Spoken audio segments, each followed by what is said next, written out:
South Korea's exports continue to struggle in the first month of 2023. The nation's exports declined for a fourth straight month, and its trade deficit hit a record high. Shin Ha-young reports.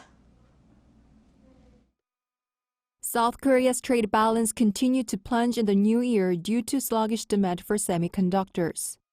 According to data released by the Ministry of Trade, Industry and Energy on Wednesday, the country logged a record-high trade deficit of $12.7 billion in January.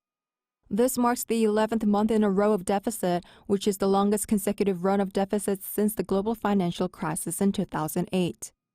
This comes as South Korea's exports dropped to a little over $46 billion with an on-year decrease of 16.6%, the fourth straight month of decline amid the ongoing global economic slowdown and downturn in the semiconductor industry.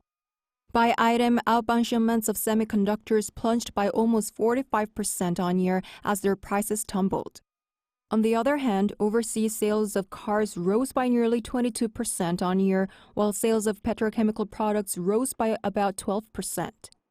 The report also cited the base effect as a factor behind the fall in overall exports, which came as exports in January last year had the strongest performance for any month of January.